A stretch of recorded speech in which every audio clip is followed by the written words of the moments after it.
transition parfaite encore. Bon, là on a Sonari. Bon, il est pas encore 9h du mat, mais j'espère que c'est pas trop tard. Là, je vois. Bon. J'ai dû louper le transport de ce matin, mais c'est bon, là, ça part 11h30. Alors là. Ça, tu peux être sûr que c'est la l'eau du robinet, donc faut pas oublier de manger des petits piments là. Avec la patate écrasée. Voilà, ça va être magnifique.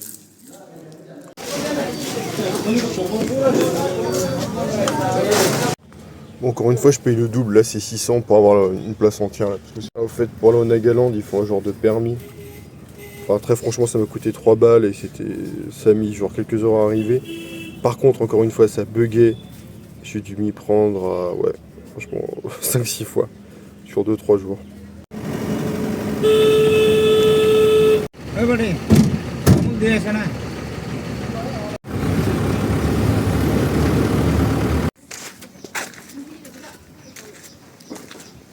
Superbe colline et toutes les maisons sont en bambou.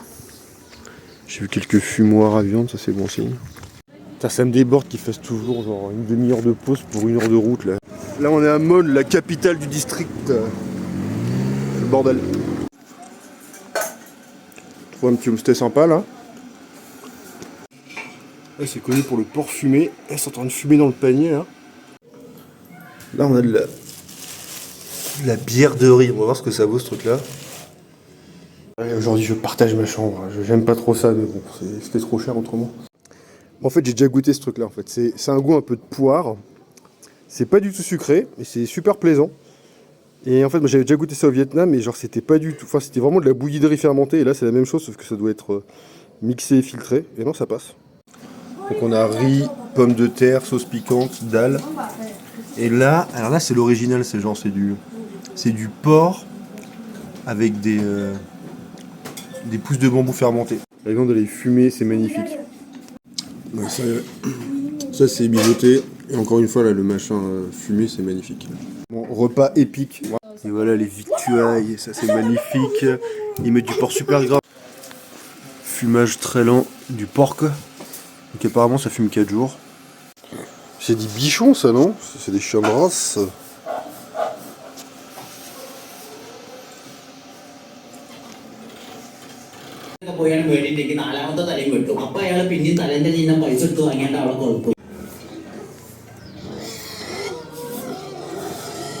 Quelle douce symphonie. Mais non, il est très sympa, mis à part mettre des trucs sur sa petite enceinte à 7h du matin, il est sympathique. Hop. Donc là, on va partir pour un village. Vous allez voir.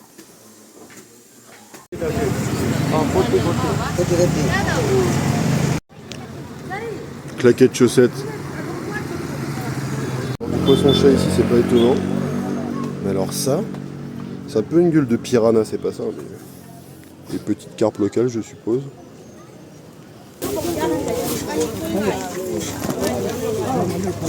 On voit un village qui est la frontière avec la Birmanie.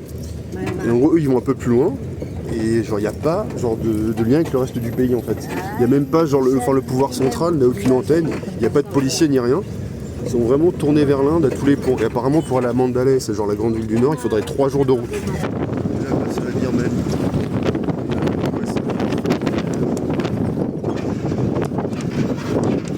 Inde, Birmanie. Par exemple, cette portion de la route est en Birmanie, mais genre dans 2 mètres on est en Inde. Enfin, vous avez compris le principe, hein. Je vais pas vous faire oh waouh. Par exemple, là on est en Inde et l'église elle est en Birmanie. Donc ça c'est le palais, enfin, c'est la maison communale, la mairie. Voilà, et c'est divisé par la frontière. Blablabla, on va pas le faire 10 fois. Donc avant c'était des chasseurs de tête, donc bon, je pense que c'est des répliques, mais normalement, enfin, historiquement c'est des scalps, mais je me demande si c'est pas un vrai scalp ce truc. Bref. Et ces gars-là, là, je crois qu'on les a vus en passant en plus dans le haut du village. Mais ils ont été dans les guerres tribales, je sais qu'ils sont arrêtés dans les années 60 quoi. Enfin bref. Donc oui, j'ai même pas dit, c'est chez les Konya, donc c'est une tribu du Nagaland. C'est sympa, hein. Par contre heureusement que j'ai ramené ça parce que ça va être compliqué à trouver ici. Du coup c'est des simulacres de scalp, hein. C'est pas des scalps humains mais c'est de l'ours. Mais avant c'était bien des scalps humains. Lui il est encore vivant et je crois que je l'ai vu assis sur une chaise quand on était dans le bus. Lui il est cané. Et lui aussi sera encore vivant apparemment. Ouais, donc la mairie, la maison communale, c'est plus un truc de souvenir à la fin.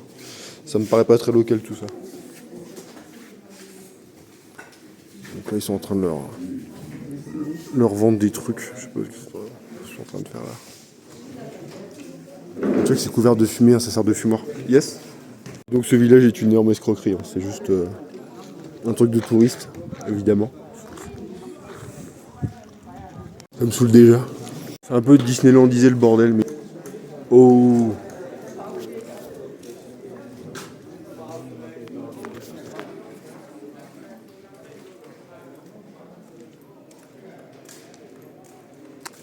Ah ça c'est sympa ça.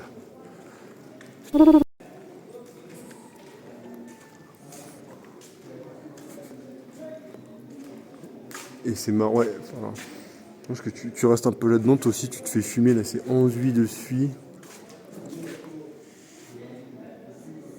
Vraiment cool le poteau, mais c'est vraiment en indien. Aïe aïe aïe. Non, moi demain je me casse d'ici, hein. C'est bon, je reste pas 2 jours là, on a compris. Putain, ça fume bien là. On a réussi à trouver un truc. Bon, c'est pas fumé là, mais il y a le petit goût de bambou fermenté, c'est très bon. C'est très scénique quand même, hein. C'est joli.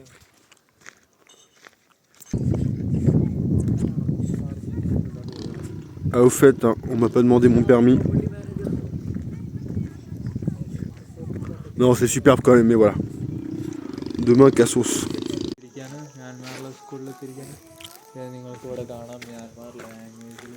Bon, il n'y a aucune présence de l'État birman, mais un projet d'amitié. On vient de se prendre un petit coup de pression. En fait, on a marché un peu trop loin. On revient. Il y a des flics en civil qui nous arrêtent. Je me dis, bon, est-ce que c'est même des vrais flics? Heureusement, j'avais mon permis. Putain, je suis trop content de l'avoir. Le pote indien, il l'avait pas. Mais bon, ils nous ont laissé partir. Mais ils nous ont fait laisser peur. Moi, je me suis dit, après, ils nous ont dit, là, vous êtes en Birmanie. Je fais, ouais, mais cette partie du village aussi en Birmanie. Donc après, c'est bon. On me dit, ah oui, non, mais tes cartes, elle est pas bonne. Je te mets, ok, d'accord, bref. C'était badant un peu quand même. Oui, je vous ai même pas dit en fait. Je vous aussi pensé que c'était la police birmane. Je me suis dit, putain, on est baisé en fait. Et non, et extrêmement désagréable parce que le pire, c'est qu'ils nous ont vu passer. T'avais un gars en civil, mec qui venait de Delhi, il fait, ouais, mais je vous ai vu. Je fais, pourquoi tu nous as pas dit? Vous étiez loin. Ils ont vraiment tout fait pour nous foutre un coup de pression inutile. Ah ouais, non, mais j'ai même cru un moment, je me suis dit, imagine, c'est des flics birmans. En fait, je me suis dit, ils veulent nous taxer de la thune. Alors, il y a un truc. Là, c'est les vieux du village, là, avec les peintures. On s'embrouille pour l'argent parce qu'il veut pas donner assez. Donc voilà. Ah ouais, non mais il abuse l'Indien là, c'est bon. Il filme les... Alors déjà il me fait, ouais mais ils sont où elle est où la tribu? Je fais, non mais connard, la tribu c'est les gens d'ici quoi ça. Et donc on tombe là, finalement sur ces vieux assis sur des chaises, et il les filme pendant une demi-heure, tu vois. Il fait, ouais, tu crois que je dois les payer combien? Je fais, bah mec, dans le nord 10 euros quoi, 1000 roupies, tu vois. Il me fait, non mais l'autre il m'a dit 100 par personne. Je fais, non, je crois qu'il t'a dit 1000 roupies. Donc au début il donne 500, les autres qui becquent pas en mode anglais, ils font 1000 roupies, 1000 roupies. Ouais, pour tout à l'heure en fait là, c'était peut-être des gens qui veulent nous tirer de l'argent parce qu'on a parlé avec des militaires indiens, ils font non mais ça se trouve c'était juste des mecs qui voulaient vous tirer de l'argent. Is to eat? Eat? Non, attends. Nice. Point. Ah, it's the border, non? Et c'est la frontière. C'est mignon, c'est mignon. Bon, jolie vue, blablabla, blablabla, mais demain je me tire. C'est joli, c'est joli.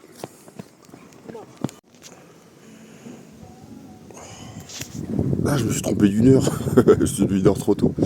Enfin bref. Ah, c'est agréable là. Mais il fait froid. Alors, je sais pas si on voit d'ici là. Je vais te faire un petit zoom. Moi, je pourrais vous montrer après, mais non, on fait. Ouais, l'église, quand elle date là, 1978.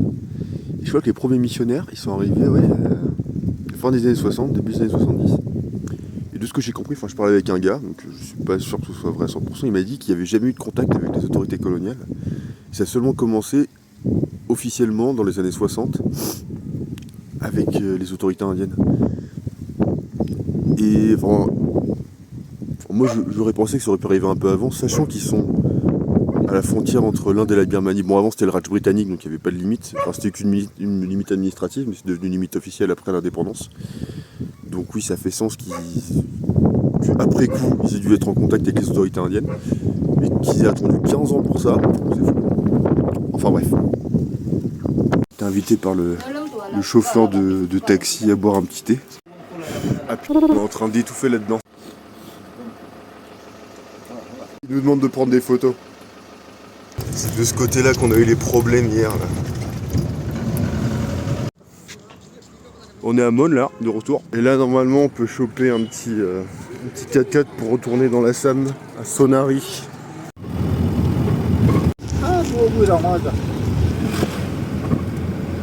Hors des villes, ils vivent vraiment tous dans leur cahute. J'ai oublié de filmer en fait. On a passé un petit fleuve.